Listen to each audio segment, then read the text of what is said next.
Hivi nyie wachawi huwaga mna weekendi? Maana haiwezekani mtu afanye kazi asubuhi mpaka jioni, alafu faida asiione wala pesa asiione. Sasa ikabidi labda tuwaulize kama kuna weekendi.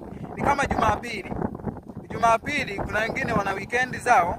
Jumamosi wa Sabato wanaenda kanisani, Jumapili wa Kristo wanaenda kanisani, Ijumaa wanaenda misikitini. Sasa labda na nyie huwaga mna weekendi yenu wachawi, kwamba tujue kwamba siku fulani wachawi huwaga wana weekendi, ili kusudi siku hiyo na sisi tuende tukafanye kazi tupate faida.